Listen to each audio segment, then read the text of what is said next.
right. Well, welcome to Wright-Locke Farm. We're happy that you are here joining us this evening. My name is Erica Gorgani. I'm the Director of Education here at the farm.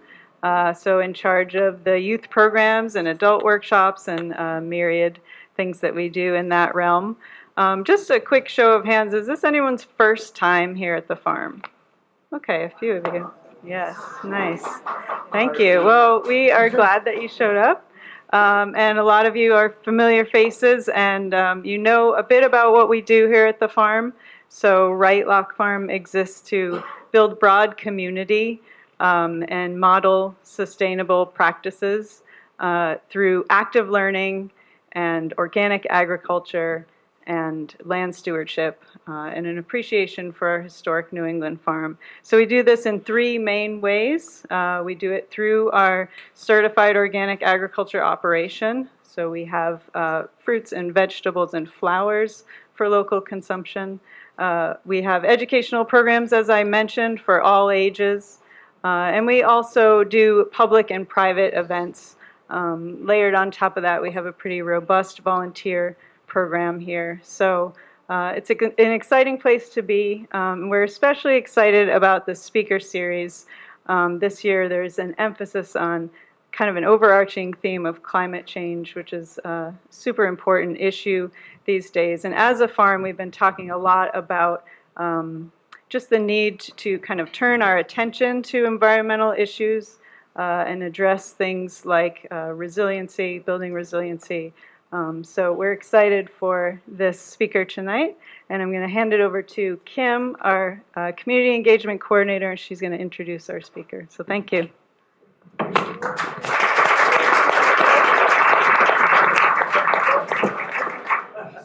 Well, welcome. Thank you guys all for coming tonight.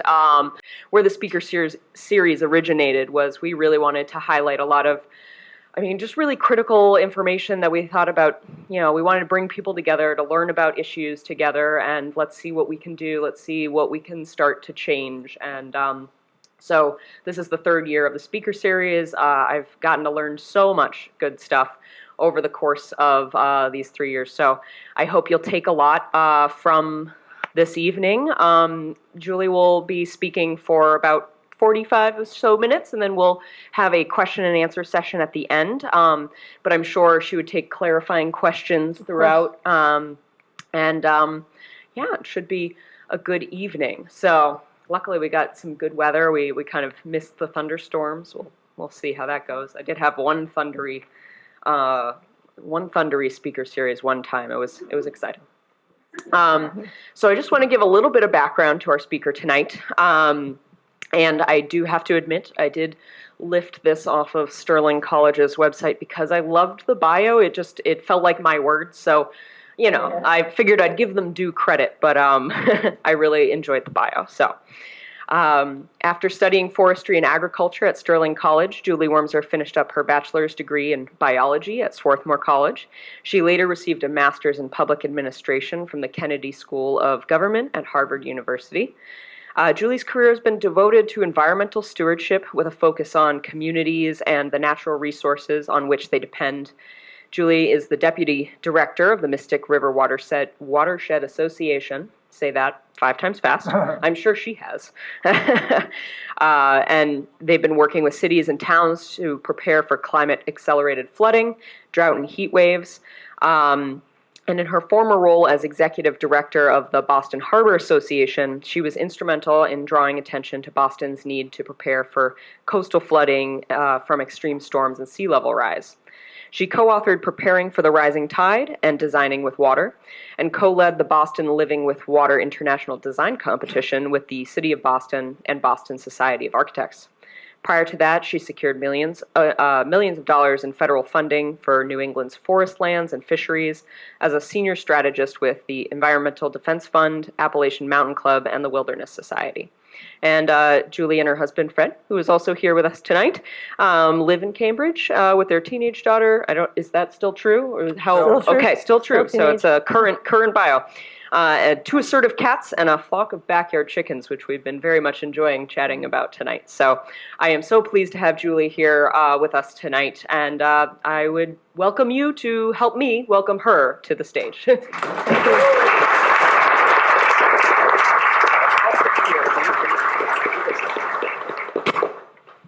Thank you all so much. I am delighted to be here. And I guess in the back, if you can tell me if I'm not loud enough, I'd be happy to speak up. So I want to start by telling a little bit about the Mystic River Watershed Association and what a watershed is. It's not just the river. It's the land around the river and all those little streams and tributaries that lead into the river. And then in the context, everywhere there's land, there's a watershed. So we're next to the North Coast. Being from the North Shore, I was like, wait, isn't that a typo? No, there's a North Coast watershed in Ipswich and Charles. But who we are as a watershed association, we work to protect and restore the Mystic for the benefit of its people and natural environment. And with climate change, we are becoming more and more interdependent. The other programs, Mystic River Watershed Association, I'm going to call ourselves MyRWA from now on. MyRWA was founded in the early 70s, as were many citizen organizations. And from then on, we worked to clean up the river, which had been used as a dumping ground, like Boston Harbor was. We have been instrumental in our backyard wildlife migration of the river herring, and these guys are small and mighty and so wonderful. If you ever want to come to the Mystic Lakes in the spring, you can see them go up the fish ladder and help us count fish online. And because of our thousands of volunteers helping us count fish, the state put in a fish ladder, and we've seen the population triple because of that fish ladder opening up new habitat. So that's super exciting. We bring kids out to do STEM field trips out in the Mystic. Starting in 2016, I'm a little worried. I have to admit. Micro sailing, yep. Starting 2016, we started the Mystic Greenways program to get bike paths and walking paths on both sides of the river, 25 miles in all, connecting to the Harbor Walk along Boston Harbor. We have extraordinary volunteers. Oh, I didn't realize there was volume there. So these folks are getting rid of invasive water chestnut. They used to absolutely cover the river, and they've done a wonderful job controlling that. And then our newest program is, in fact, climate. And so I came on MyRWA after working on coastal resilience in Boston Harbor. Came on last year, and it's been an extraordinary journey, and I want to talk about that tonight. So we know that the Earth is getting warmer. This is the most intense graphic I've seen in terms of 150 years of global data in about 20 seconds. So what this says, it's a spiral animation, and it's the change in temperature over time, December to December over the years. So if there's no change in temperature, what will that spiral do? It's a circle around the white zero. So that's zero change in temperature. If the temperature shrinks, what will it do? The spiral gets smaller, and so if the temperature goes up, the spiral will go up. So let's take a look. And one thing you'll start to see is there's an inflection point around 1970. So it actually got a little colder for a couple decades.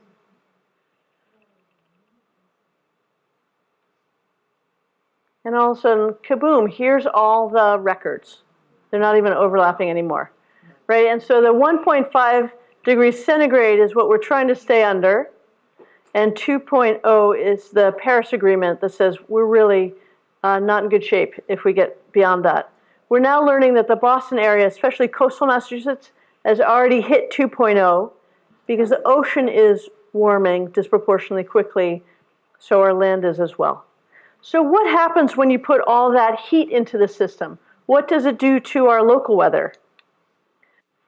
Big storms, that's the most famous part. And we can learn from these big storms as a foreshadowing of what more chronic weather will do in the future. So Hurricane Katrina, almost 15 years ago, amazingly, we learned don't put all your eggs in one basket. They had levees and nothing else, and those levees failed. Superstorm Sandy was a record flood. Well, they were very careful to park all their taxis and all their buses away from harm's way, so they thought, and they all flooded and they were all destroyed. The other thing we learned in Snowmageddon a couple years ago is that you don't have to have property damage to disrupt people's lives. So Fred and I, as Kim mentioned, we do have a daughter who is, I guess, 11 then. And so she was in public school. Her school shut down 10 days and 6 weeks, something like that. And the T was shut down, but we both could work from home. We were fine. It was a pain. We got cabin fever, but neither of us were at risk of losing our jobs. Somebody who was a single parent who couldn't afford daycare, couldn't afford a taxi, and would lose their job, their minimum wage job, if they didn't show up, that could be catastrophic. So one of the things we're learning is that extreme weather really does increase that economic inequality that's already underlying. Similarly, weather isn't racist, but housing patterns often are. And so some of our most vulnerable residents, including in the Mystic, are actually most in harm's way. They're in the hottest areas. They're in the most flood-prone areas. We're also needing to get away from the 100-year flood as a concept, because that assumes that in 100 years, the climate is static. So we're now saying, what is a 1 in 100 chance of taking place in a given year? It's still a rare big storm, but we actually had 200-year, quote-unquote, floods last year, right, in the nor'easters in January and March. So we're needing to come up with a better name. Also, just our probabilities are falling apart. We can't predict weather as much anymore because it's changing quickly enough. This is hog manure going into the ocean. So remember Hurricane Florence, it actually was no longer a hurricane when it hit North Carolina. We think of hurricanes as being intense rainfall, but this was, intense wind, but this was intense rainfall. And it was all that rain that overflowed the manure. And it's not just going into the ocean, it's going into people's homes. So when they are trying to repair their lives, they're covered with toxics. This is really toxic stuff. So one of the things we need to think about is let's move things above the flood zone, whether they be toxics or whether they be people, right? We need to get things out of harm's way. And building codes matter, right? So this was Hurricane Matthew in the Florida Panhandle. This was a 4-year-old house, and Florida has very strict hurricane codes. You're supposed to build your house to 175 miles an hour, and these folks were like, yeah, I think I'll build it to 250 miles an hour. And look at their neighbors. In fact, it sure enough was more than 175 miles an hour. So what we require people to do does make a difference in terms of how much cleanup there will be on the other end. But climate change is not just these big storms. In fact, in the Northeast, a lot of it's going to be chronic changes. We know, we who are older than 10, that summers are warmer than they used to be in our childhoods.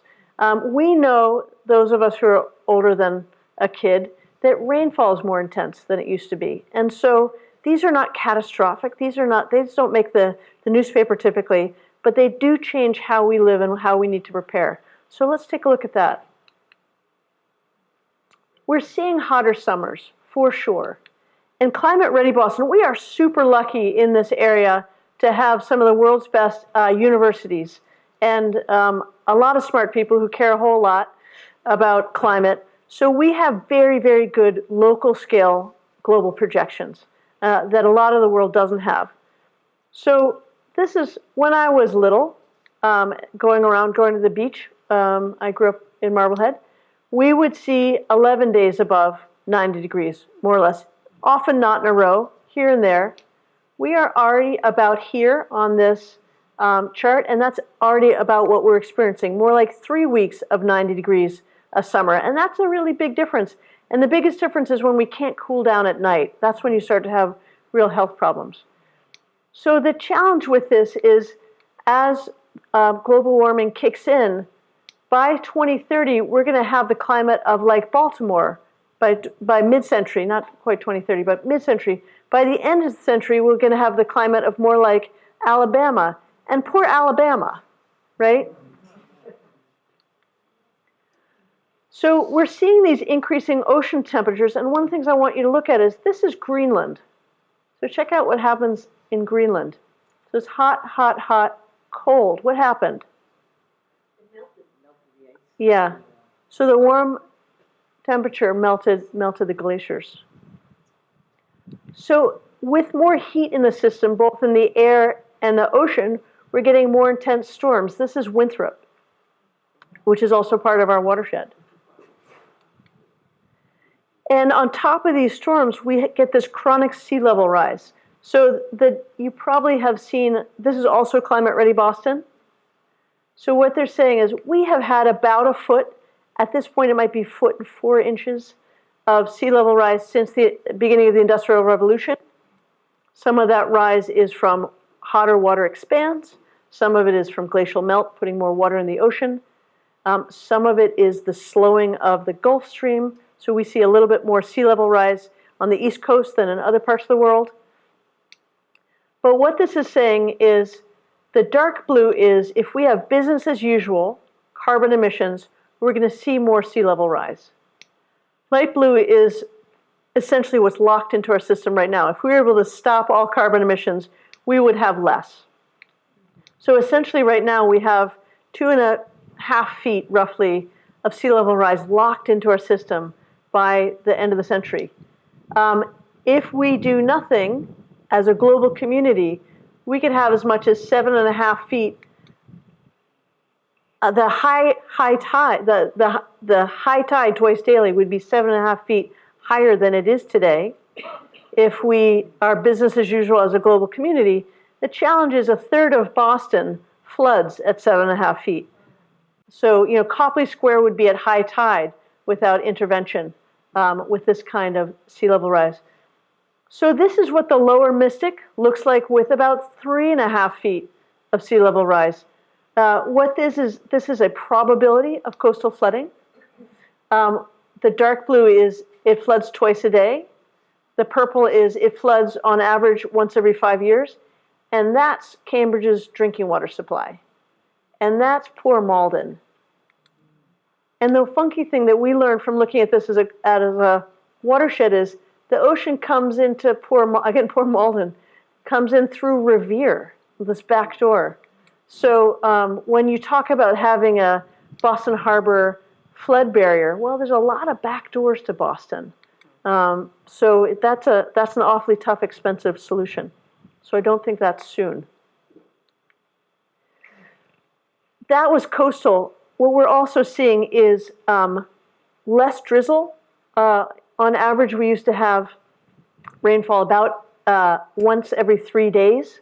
Now what we're seeing is more in terms of intense rain and snowfall in the wintertime through nor'easters, so more intense coastal storms, and then more thunder showers in the summertime. And then in between, not as much rain, like as we're experiencing, this is exactly what we're experiencing this August.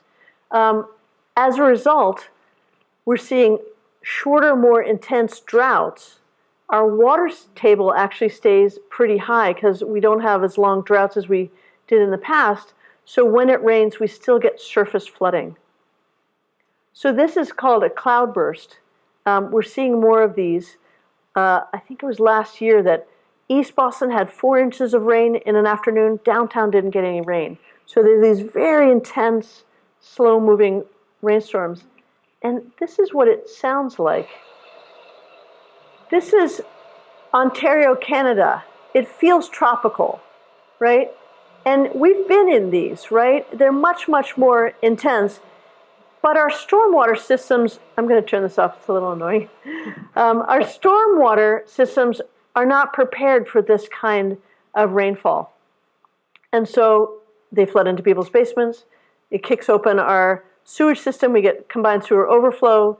And we worry about, so we've been in these, right? And this is what we're seeing more of. At the same time, we're seeing these intense droughts that we're not used to. So it's tough on our ecosystem, it's tough on our farmers, and it's tough on our stormwater systems. So one of the things about our rainfall being bunchier is that we need to make more room for the river. So this is a Google map that I grabbed of, this is the Mystic River in Medford, Somerville. This is the Malden River, which is a tributary. I'm going to overlay a map from, it's an aerial photo from the year my mom was born. And look at how much room there was for the river. This was a tidal river until the 60s, and this was all farmland essentially. It's open space. People were out of harm's way. So let's look at that again. Right? So now let's pan out a little bit. So this was that same flood map we saw before. This is again what we look like today. This is a hand-drawn map for sure from 1900. But look how much flooded. These were marshes. These were coastal marshes, and even up near Alewife, that was a brackish coastal marsh. And look at that flood map again. This is where the coast remembers, right, where it wants to flood. But unfortunately, there's houses in the way right now.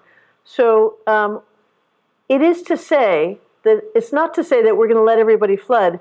It is to say we've got some major investments in front of us. So how about those cold springs, right? And how you can say, how come cold April has anything to do with climate change? Well, it's not just global warming. People call it global weirding. But so remember that whole polar vortex, right? Remember the polar vortex. So the jet stream, which you hear of, there's a jet stream, a temperate jet stream, which is where that's how our weather gets across. And it goes from west to east. There's another jet stream up around the North Pole. And it's supposed to spin kind of tightly and keep all that cold air up where it belongs. But when we get melting sea ice, there's different temperatures. Open ocean is just relatively warmer than ice. That difference in temperature slows down the polar vortex and it gets wobbly. And that wobbles down to New England. And so I have the pizza dough model of climatology. And so here's this guy on the left.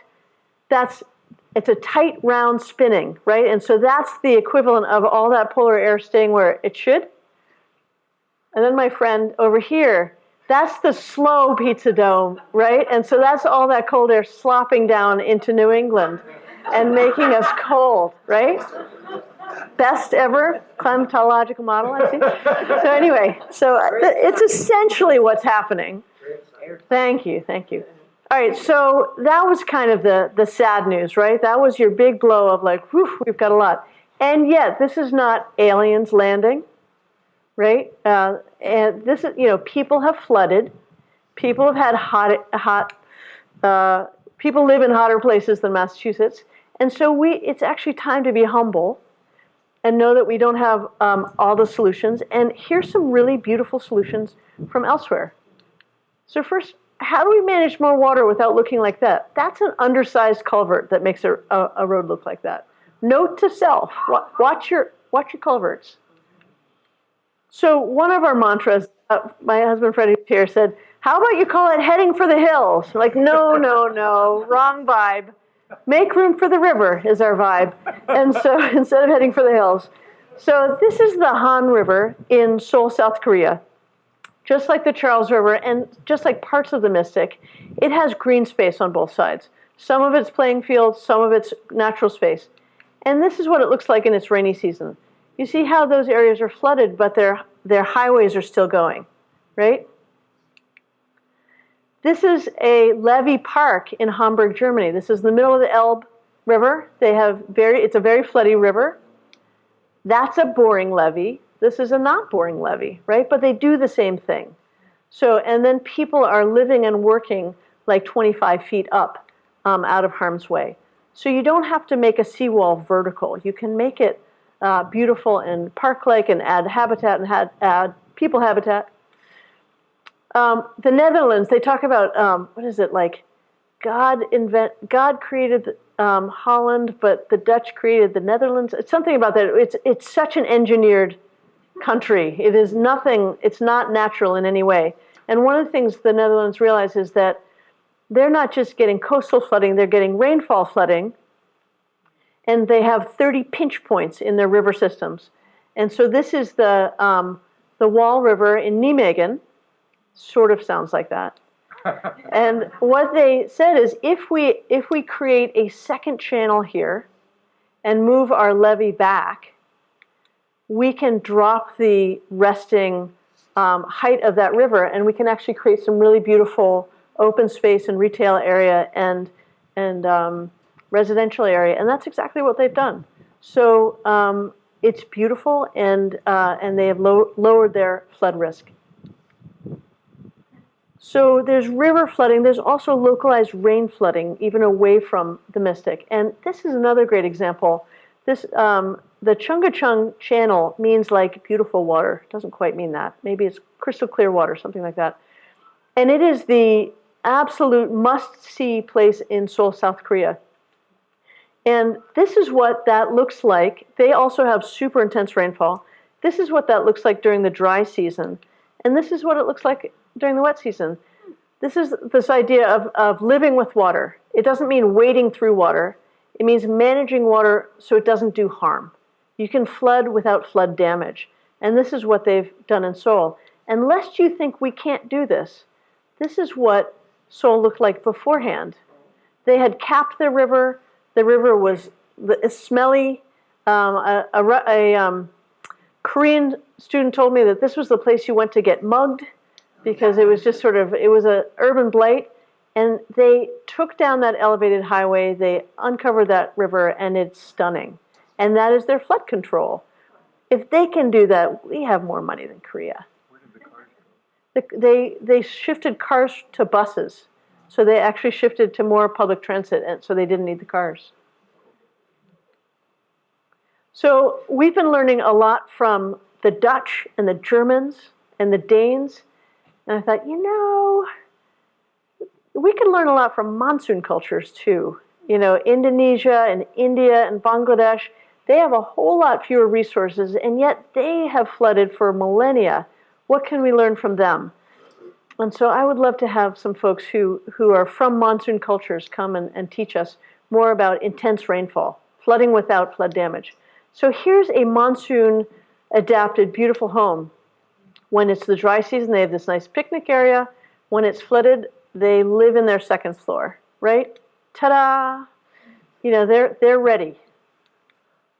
This is a pre-modern step well from northern India where all of their water, this is pre-plumbing, pre-electricity, etc., all of their water would come in the monsoon season and then it would be super dry. So the water would come up all the way to the top. It's called a step well, and people would go down to get water, right? So it may be that one day we use cisterns. We haven't before. Maybe we do now that our water's getting bunchier. I mean, it's called the quabbin, right? But a quabbin is like a big step well. But locally, we might do more of this as well. And there's MIT doing the same thing. This was a parking lot.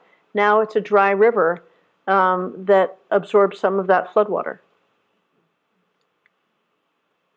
So you can absorb fresh water, even intense amounts of fresh water. They're finite volumes. The ocean is infinite. You cannot store the ocean. It's like a bathtub. You can't decrease the height of a bath by putting a sponge in it, right? You have to elevate the sides of your bathtub to prevent flooding. But coastal flood barriers don't have to be ugly. And so the Resilient Boston Harbor Plan, and this is East Boston, which again is in our watershed. This plan is basically saying, how can we create beautiful waterfront parks that are elevated, that maintain or enhance people's experience of the ocean while keeping flooding away from the neighborhoods behind it. Here's one of the first down payments. It's Martin's Park next to the Children's Museum. That was the poor boy who was killed in the Marathon bombing. And this is a stunning park for people of all abilities.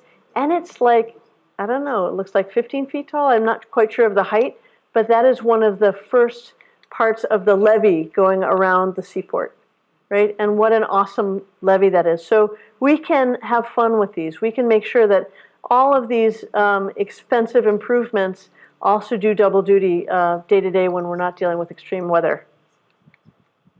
So heat, managing more heat. People have to be outside. People need to be able to cool off. When we talk about cooling centers, it's oftentimes it's like a high school gym. Nobody wants to sit in a high school gym, right? You know, and so you need to have fun places to cool off. This is about 2 blocks from Fred and my house and our daughter's house. This is like people soup all summer long. People just hang. There's too many people to chat, to swim. You're just sitting in the pool and chatting, which is a lovely way to stay cool. And you know, there's nice shower facilities, there's a nice playground around it, but this is a wonderful way to both see your neighbors and stay cool in the summer.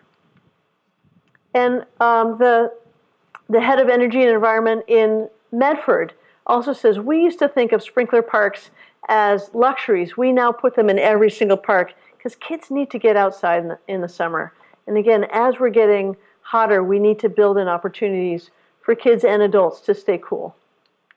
And I didn't find a picture of people hanging out under trees, but street trees are rock stars. They make it cooler, they absorb water, they slow down wind. They're getting banged up by more wind and more drought and more flooding. So if there's one thing you take from tonight's presentation is invest in urban forests. You know, we really need to double down on our effort to replace the trees that are lost to whether old age or car accidents or development, and get those trees back in, because they really do a whole lot to mediate what we're experiencing. And the other thing is that for the most part, people are in general not going to die from the kind of flooding that we're experiencing. Our topography goes up. Once the high tide is out, a lot of our flooding goes away, but people do die of heat. And particularly people die of heat who are socially isolated. So Chicago had a heat wave in, I want to say it was 1997. I'm pulling that out of my ear though. And something like 700 people died. And what they noticed though is that 10 times the people died in a transient neighborhood, all else equal in terms of class and race, than long-term neighborhoods where people knew to look in on the elders and the people who were disabled, living with disabilities. Chicago learned from that. 3 years later, they had another intense heat wave, like 100 people died. And that wasn't because they changed buildings at all, it's because they put safety support networks in there. In New York City, they have a program called Be a Buddy, where they are learning how to create social support networks for things like heat or other public health concerns. So how do we make all these good ideas work in the Mystic? Anybody know where that is? Yeah, Medford Square. It's stunning. So boy, do we have a governance challenge. So on the one hand, the Mystic watershed. On the other hand, Amsterdam. We're smaller than Amsterdam. We have fewer people than Amsterdam. We have 21 communities in a smaller size. You could also substitute Amsterdam for Brooklyn, New York. So we are incredibly fragmented. So what can Amsterdam do that it's hard for us to do here? they can raise taxes. I mean, yes, we have Prop 2.5. We can raise property taxes. Prop 2.5 makes it more difficult. We have very little leeway in raising other local revenue, much less regional revenue, because we essentially don't have counties anymore. We can't strengthen local building codes to be stronger than our neighbors. That's a statewide control. We also have a constitutional amendment. It's an anti-fraud amendment, so that you can't spend town funds to put the air conditioning into a senior person's window. So there's a lot of things we can't do collectively using our government to help people unless they are in public housing, and that's a challenge. We have no regional regulating structure. We do have the MAPC, our regional planning agency, but that's divided. Our watershed is actually in 3 different sub-regions of the Metropolitan Area Planning Commission or Council. So that's a challenge for us. So essentially, Massachusetts, in our wisdom, we set things up to go slowly. It's protected our sense of place, but it also makes it very, very difficult for us to be nimble as we're dealing with a changing external environment. There's some good news. It's not all bad news. So 2 of the most climate-forward U.S. cities, Cambridge and Boston, are in the Mystic, along with some of the best universities in the world. We do control local zoning. We can do a lot with zoning. There is a state program called the MVP program, Municipal Vulnerability Preparedness Program, and every community, including Winchester, is doing an MVP plan to say, so in fact, how are we vulnerable? And then they're doing action grants to help communities move climate preparedness along. And then we have the most wonderful municipal staff, including in Winchester, that you will ever meet. If our national government worked as well, and hey, there's one over here from Arlington, Ken. Can you just wave? Can we just clap for Ken? So he works for the town of Arlington. And if our national government worked like our municipal folks did, we'd be fine. We'd be fine. These are some of the most patriotic, good-hearted people you'll meet, and it's been a joy working together. So what we have done is I started working with the executive director of MyRWA about 1.5 years ago, Patrick Heron, who's a terrific guy. We went to various municipal employees, planners and engineers in the Mystic watershed and said, help us understand what you can't do within your town boundaries that you need to do to protect your community. And then how can a watershed association help? And they had great ideas. They said, be action-oriented. We've done enough planning. We want to do stuff on the ground. And it's also incredibly difficult for us to work across boundaries. We really understand our own communities. We have no capacity to work with our neighbors. So could you take the structure of your nonprofit and help us work together? And so we said yes, and we applied for a grant, and I was able to come on to MyRWA full time. And in less than a year, we have 85% of the watershed and 15 of our 21 communities in what's called the Resilient Mystic Collaborative, and it's phenomenal. So it's an opt-in partnership, founded less than a year ago, and so far we've secured over $1 million in funding to have regional staff work with communities on climate resilience. So our vision, we're data-driven, we're action-oriented. We are pragmatic and optimistic, and we love the Mystic River. We support each other, and we have the governance and trust and participation to maximize our effectiveness. So we have a steering committee. It meets at partners. They feed us. We pay for a really good facilitator, so every meeting counts. Again, we have this regional funding to help communities do their best work. I don't have a vote. It's all municipal staff that vote on how we use our resources.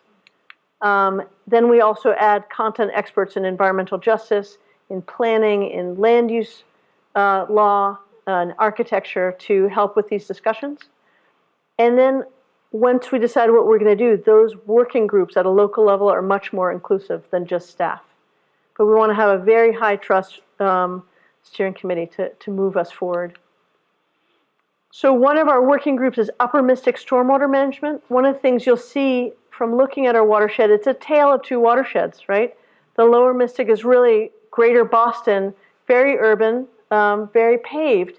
And then the upper watershed has a lot more opportunity, and here we are, to retain more water. And so our theory of change is that communities like Cambridge, where they're spending $50 million on a 1-million-gallon tank, that's $50 a gallon to store stormwater, they might spend some money further upstream and get a bigger bang for their buck. So, right? So the 17 communities that are in the freshwater part of the watershed, we are working together to manage stormwater flooding at a regional level. It's different from stormwater quality, but it's volume. And we wrote and Cambridge submitted, and we all got a $350,000 grant to actually look at the best opportunities for big green infrastructure projects in the Upper Mystic that will help flooding both locally and downstream. So that's exciting. And then the EPA said, hey, that's a good idea. We'll help you incorporate that into your town plans. So they gave us a technical support grant. So by the middle of next year, we will have a short list of data-driven priority projects to start to do that. In the Lower Mystic, if you think about the Lower Mystic as essentially being where the casino is, there's a dam. This is the Amelia Earhart Dam. This is the dam almost flooding during one of those nor'easters. That's 1.5 feet below the top of the dam. If it had overtopped the dam, actually at that moment it's probably 2 or 3 feet below, but it got to within 18 inches of the top of the dam. If that salt water had gone over the dam, it could have gone down the stairs and knocked out the hydraulics, and the Mystic would have been tidal again for about 6 months because those hydraulics are not off the shelf. So this, our infrastructure needs some work. So the saltwater part of our watershed is what we consider the Lower Mystic. That's essentially Everett, Somerville through Winthrop. That has the most, the highest concentration of critical regional infrastructure in New England. Logan Airport for one, Deer Island Sewage Treatment Plant for another, 3 MBTA lines, a major power plant, over 100 oil tanks, and all of the fruits and vegetables that get imported into New England go through the New England Produce Center, and that flooded multiple times during our nor'easters, and that supplies all of New England and the Maritimes. So these are protected for past storms, not future storms. So we are working with the Department of Homeland Security. Bummer to work for the Department of Homeland Security right now, but they actually have a really good agency called the Cyber Security and Infrastructure Security Agency that is really focusing on preventing harm. And they are really good people. And they are working with us to look at what are the cascading effects. If the electrical grid goes down, what happens to our communications? What happens to our subway? And so again, by late next year, we're hoping to have an operations list and a punch list, not public, it's for the infrastructure managers to keep our critical regional infrastructure going. And then also, if it fails, what's our plan B to protect those vulnerable people who are disproportionately harmed if those public services go down? And then this third piece is, what about the people? We've been much better about focusing on the stuff because it's much easier to think about a building flooding than what happens to a person's health or housing or job during and after extreme weather. And so our goal is to understand how we can shift our public services to lift that floor of resilience for our most vulnerable people. And how are people different? It turns out that elders and little kids don't sweat as well as adults, and so might need some extra cooling. It turns out that people who don't speak English may not get emergency information that would have protected them. So it turns out that people who can't walk, can't get downstairs, so how are people differentially at risk if things fall apart, and what can we do to help people? So we're talking with a lot of service providers. We did get a grant from the Bar Foundation to pay for our regional staff, including somebody to work with all the service providers, whether it's the Council on Aging or Immigration Services or addiction services, to understand how people's lives fall apart because of extreme weather. And are there things we can do through different policies or different funding streams to protect their lives? For example, it costs $800 for somebody to go to an emergency room visit. It costs $150 to put an air conditioning into a low income person's window. Wouldn't it make sense for Mass Health to cover air conditioning as a medical device? Those kinds of things. So by the end of next year, we're trying to find that short list of things that can help people survive worsening weather. And then the fourth thing we're doing is saying it's not going to be all public sector. Let's make sure that the businesses in the Mystic, and there's one of the bigger ones, and they're actually quite good on climate, that they're our partners. So that was a lot.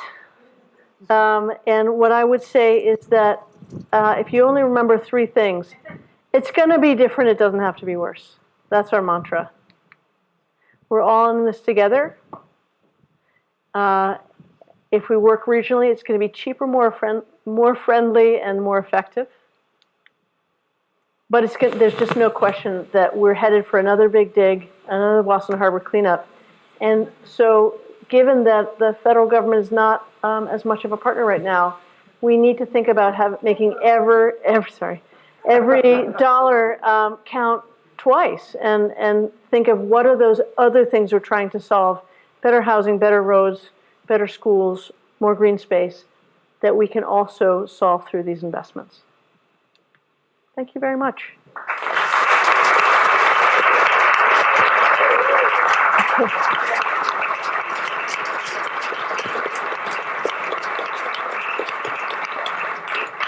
Yes, thank you very much. At one point, you mentioned things that were being planned, perhaps for the upper reaches of the Mystic Watershed, Yeah. And I don't know if that includes the kind of restorative things that are going on, like with regenerative agriculture, which increases the ability of the soil to hold water. This is what I've seen is all about, making room for water. It's as if there's another way to hold water, and that's to restore the land. Is that part of it? Well, what I would say, for sure, restorative agriculture is phenomenal. And that what we have learned about agriculture, or what we have regained about agriculture in the last 10 years, has been extraordinary in terms of climate-focused agriculture. We're not doing that, only because there's just so much you can do and still be effective. So this is a group of about 50 people for an area of 76 square miles, and we're saying, what are those things that we must do as a region that we can't do as individual communities or landowners? For the moment, we're looking at what are those big green spaces we can do to retain water. One of the solutions absolutely could be agricultural easements that then are, terrific regenerative agricultural practices, but it's not the first step. We're kind of going, what are the big chunks of things we can do to keep sewage out of the river and people's basements? As we get better at this and as we get more resources, we can probably drill down more. But in the beginning, it's pretty broad brushstroke. Yep. Not to say that's not an outstanding idea. Are there comments as well as questions? Hi, I'm from Arlington, so I'm very interested in the Upper Mystic, in particular Arlington Great Meadows, what role that could play in your ameliorative effects and in preserving that natural resource. And then I'm very concerned in any insight you can offer into how in pursuing your objectives, the governor's desire for 185,000 additional housing units in the Metro Boston region impacts that. I live in Arlington. I was very involved, exhaustingly so, this spring in getting the town to stop and take a greater detailed look at what Metropolitan Area Planning Council was attempting to do in Arlington. So I'm very happy that we succeeded in our efforts. I think the Metropolitan Area Planning Council is pursuing many things. I laud their green efforts. Their other efforts in housing density give me great pause, and I think have a deleterious impact on the environment. So I'd appreciate any of your insights, particularly on Arlington Great Meadows. I think it's a fabulous resource. Thank you. For sure. Great places like the Great Meadows are absolutely going to be part of absorbing stormwater. That's an existing wonderful resource that we need to make sure functions as well as possible. An example of what we're looking to do even more, there's a stormwater wetlands right next to the Alewife T station that had been a parking lot. I think it was actually Department of Conservation and Recreation land as well. It was behind where Arthur D. Little was on Route 2. Cambridge had the opportunity to do a big concrete culvert. Instead, they did a multiple acre stormwater wetlands that is now full of native plants, incredible birds, and it's such a benefit to our neighborhood that, you know, people use it all the time for walking. So it's basically, we will, you know, how much land can you conserve and not develop, but also how can you, as malls are less important because of Amazon, maybe we could take some of the malls and restore them into areas that could be more natural again. I would say the other thing is it's very difficult to have more people and not dense housing. So there's going to be some value clashes that if you're trying to create more open space, having housing go up, having housing be zero energy and affordable, you know, that increased density is happening in our neighborhood as well. There's got to be a space for that because it's the only way to keep land open. So I think as we are dealing with the challenges of incredibly expensive housing, a lot of pavement, and more flooding, there's going to be some value clashes, and that's one of the things you've pointed to. For sure, it's going to be a challenge. I'm very concerned about Millbrook, and so, and also a big supporter of affordable housing. The problem that Arlington encountered in these MAPC plans, the way they were attempting to be implemented, where there were few guarantees on the affordability, and that's what we drew attention to. But the current MAPC plan for Arlington Heights has appearing to have wishes for dense development smack up against Millbrook. So it just seems it's counterintuitive. It's counterproductive. Yeah, for sure. like that. There's an opportunity where we have underutilized industrial zone where perhaps we could daylight the river, but I've heard no talk of daylighting Millbrook. I know there's been promises for decades about the linear park, Millbrook Linear Park, and there's a beautiful film on Millbrook, really worth seeing. I imagine you have seen it. If those of you others haven't seen it, it's fantastic. The Millbrook video was released, I think, in the spring. So I wanted to draw attention to the counterintuitive Arlington Heights plan, as well as saying that the group that I worked with totally supports affordability. Yeah, no, that's great. So actually, you've got some wonderful folks in the city government, not just Ken, other folks as well, who one of the first state MVP action grants was to do some flood storage at Wellington Park to expand an opportunity for Millbrook to flood within its banks. And that was a small area, but a great opportunity for that linear park as well as some flood storage. So it is on people's minds, but those exactly those where folks thinking about housing, not thinking about climate, you lose these opportunities. And so it's why we need to institutionalize climate planning with our other priorities, or we're going to miss opportunities, just like what you're saying. Oh, thanks for the clap. No, I mean, that's a great example of, don't put the most vulnerable people in the most vulnerable places, for sure. Yeah. Yeah, I just wanted to follow up on the question on the Amelia Earhart Dam. Yeah. Are there plans to raise the dam, strengthen the dam, and the low-lying areas around it? Well, you've really hit on it. It's low-lying areas around it, right? So basically, what DCR found, so they right after right after that scary photo, which they noticed, so they say, wait a second, this wasn't supposed to happen. They asked an engineering firm to look at, okay, what would happen if we overtopped? And then at what level of flooding would the dam fail? And it turns out with between 2 and 4 feet of water over the dam starts to structurally fail. And this is an old MDC dam, which means the Army Corps for it. Done in the 60s, never contemplated sea level rise. And it's really flat. And so if you were actually going to try to elevate the dam there, you'd put a spine like through both sides of the area. So at that point, it's more like $100 to $200 million to replace the dam. And do you put it there? Do you buy land on both sides of the river and let it flood again?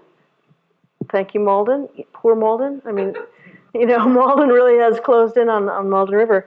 Do you put the dam further down? So these are challenges we're going to face.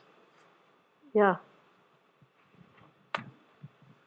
Yes. So in many, if not all of the communities in the watershed, there are already sustainability groups, Sustainable Winchester, Sustainable Arlington, Green Cambridge, Somerville. What have you thought about how to engage those groups to work, especially on perhaps on the social resilience aspect? Absolutely. So when I said we're data driven, the first tier of each of these working groups is saying, how can we get the biggest bang for our buck? Are what seems like good ideas, are they really good ideas? And so we want to underlay our work with good information. Once we then say, okay, these are the really important policies for social resiliency, because we've learned from public health experts or other areas, or New York City is way ahead of us, or here are the areas where we have willing landowners, an expiring mall, for example, where we could do a big green open space. That's when we want to go very deeply and very inclusively with the folks who care about those areas. The social resiliency work, we had 2 fellows with us this summer finding every single named group who works with vulnerable people. A lot of nonprofits, a lot of volunteer groups, and a lot of public agencies. And we're in the process of hiring a climate resiliency project manager who will then reach out to those folks. So it's a question of how, it's triage. How do we, and how many people can we involve in those projects? But we will likely end up with place-based projects, and then how many folks who care about that place can join us. It's not. I hope that will answer your question. I know it's like the answer. Like I would like to say we're going to include everybody, but it's triage. It's we're going to include as many people as we can on projects that we're working on, because it's important for good outcome, and it's important for getting the resources we need to make these projects happen. My question was about the Green Line extension. I was just wondering if you could tell us anything you knew about how they're incorporating planning into that. I don't know a thing. Sorry. I heard it flooded, and I realized that one of the first things they did near Tufts was cut down all the trees near Oh, the dear. train track. Yeah. I know, it's these are all these trade-offs. I do know that Somerville has a terrific sustainability department, and they work with us closely. And I do know that the Green Line is not one of the MBTA lines that is at risk of coastal flooding. Beyond that, I don't know enough. Yeah.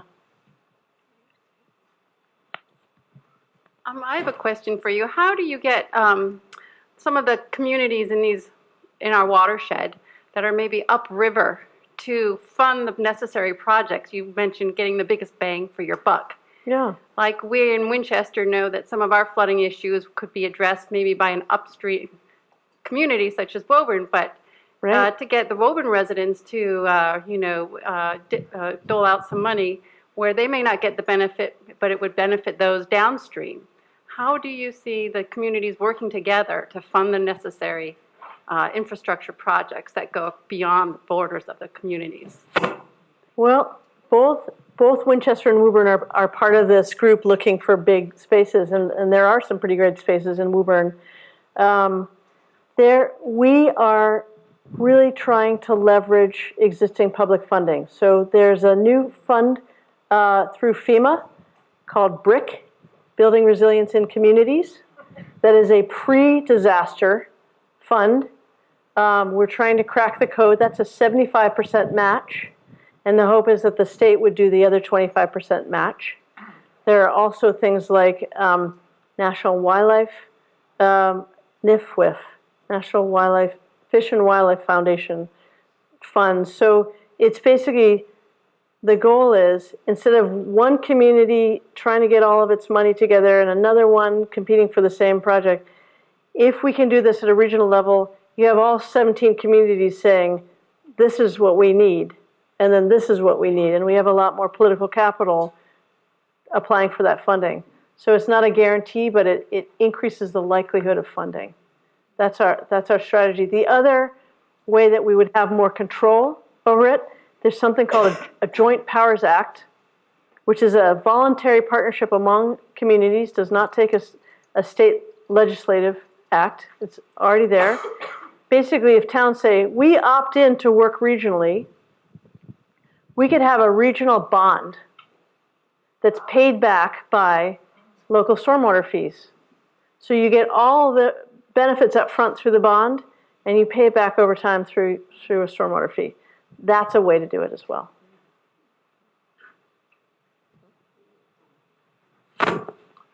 As a follow-on to that last question from Sarah, in Winchester, we have very strict stormwater management requirements that are promulgated by our zoning ordinance and our zoning enforcement, so that if you're building a new building and you're adding to impermeable surfaces, you need to store the stormwater from those new impermeable surfaces on site for a 100-year event. Yep. And we're facing that. We're facing that here at the farm as we look at our new building that we're building for our education center. And I wonder the degree to which that stringent zoning requirement is reflective of our whole watershed, or are we in Winchester a little bit unusual in that regard? And why can't we get the other communities to essentially require private developers who are coming in to develop land to do the same kind of thing? That's a great question. And the answer is yes, you are more stringent, for sure. Cambridge has an interesting thing for developers where they say, no flooding to the 10-year storm. I don't know that this is actually not retention. This is basically protect yourself to the 1 in 10 storm. Again, I'm sort of stumbling over the 10-year storm these days, but and then no flood damage to the 1 in 100 storm. So that's a protective, that's a different zoning thing. But yes, Winchester's more stringent, and when we went to municipalities and said, what would you like to see happen at a regional level, they say, we want everybody to have the same zoning so that developers don't cherry pick. And so my sense is over time, other communities will adopt Winchester zoning because it's needed for sure. So That is not what we're starting with, because that is a heavy lift. We're starting with, let's get used to working together. But I see down the line things like, can we align zoning? Can we align like a regional bond to really make a big difference? Something like that. Thank you. Julie, great presentation as always. Are there a few simple things that everyone in this room can do to help in the overall cause here? The work that you're doing is so important. This looks like it's out. As you mentioned, it's going to be a long-term, expensive effort. What few things can everyone in this room do, maybe on their own property, when speaking to a select board member at a cocktail party and they have an opportunity to say something? What can we do? Yeah. Thanks. This is not an exhaustive list, but I would say that street trees, they're not a panacea, but they're pretty awesome. So to the extent that we double down on planting trees, both on private property and on public property, that actually does a lot. And I heard something that said, if you had, is it 10 trees an acre gives you 100% shade? That just doesn't sound right. But maybe it's 100, I think it's 100 trees per acre gives you 100% shade. So if you planted 10 trees an acre, it would make a really big difference. And so we can start to slow down these heat islands, and we can start to have water percolate more. So, just like whatever the graduate said, plastic, and now it's like street trees. So if you did one thing, street trees. If you did another thing, find a person in your life who's a bit more vulnerable and check in on them. Make sure they're doing okay if the power goes out or if it's really hot. Those are two pretty good ones. And then I would say the extent to which we can be generous. We need to think of ourselves as in this together, because we can't. It's going to be nicer, for one, if we're in it together, and it's going to be more effective. So the extent to which our decisions help out ourselves and our neighbors, it's just going to make it easier over time for us to work on these problems. If people see the generosity, there's more of a reciprocity. That's a bigger ask, but planting trees is not a bad thing, and helping your neighbors is not a bad thing. That seems like a good stopping point. Thank you guys very much, and really appreciate you coming out.